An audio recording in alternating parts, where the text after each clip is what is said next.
Hello there, this is James S. Croft, he knows 1978, and having recently rewatched Avatar The Last Airbender for the sheer hell of it, I am now more convinced than ever that it is the single greatest TV series ever made. Not American TV series, not animated TV series, not kids TV series, the single greatest TV series ever made in the history of television.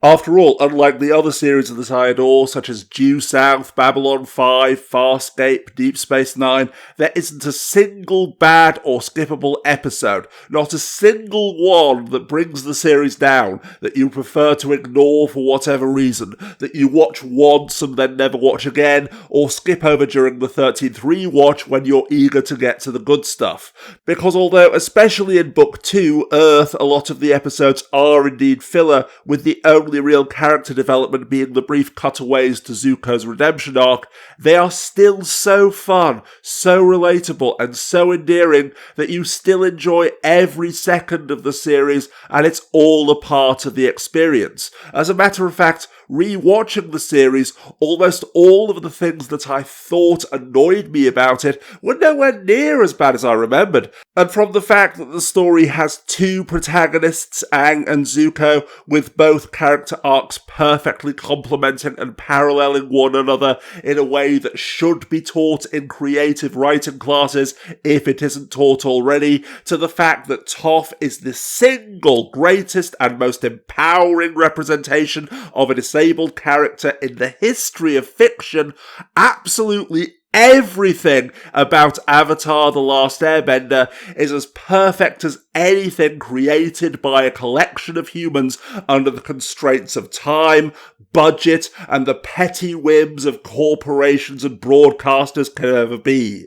Except, and in an ultimate example of the uncanny valley effect, the reality that everything else is so amazing is what makes this hurt so much, except for the fact that the bit part character of the bounty hunter June is a textbook personification of the strong female character trope, a one-dimensional, chaotic, neutral male mercenary archetype in the body of a sexy dominatrix, because being a conventionally sexy woman who behaves in a stereotypically masculine fashion is a fetishized subversion of patriarchal gender norms.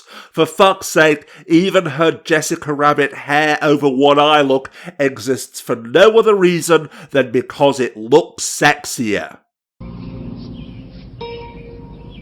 What the fuck is this piece of shit? And as I say, it hurts so much because unless they're intentional comedy parodies like The Boulder, every, and I mean every other character, regardless of gender or screen time, is a believable three-dimensional human being. From the protagonists Katara and Toph to the love interests like Suki and Yue, with, speaking of Suki, the Koshi Island warriors' uniforms and fighting style deliberately embracing stereotypically feminine fashion and skills to subvert imposed gender norms in a good and positive way, to even comic relief and bit part characters that only appear in a single episode, not counting cameos, such as Aunt Fu and Meng. So no, the fact that June is only a bit part character is not a defense. Even Azula, Mei, and Ty Lee, three teenage girls who could easily have been reduced to the emo chick, the perky chick, and the psychopath, are three-dimensional characters with genuine character arcs. So what the fuck happened?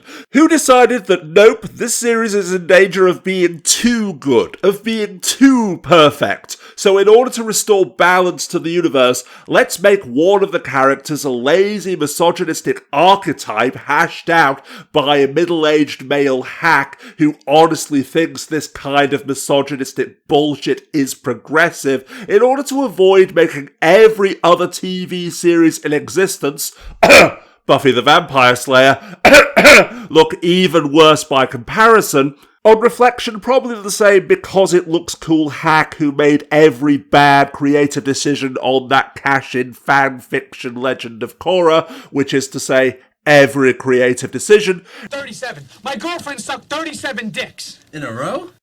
meaning that whoever that person is, natural justice demands that they be hunted down and then burned at the stake. There'll be no burning here today!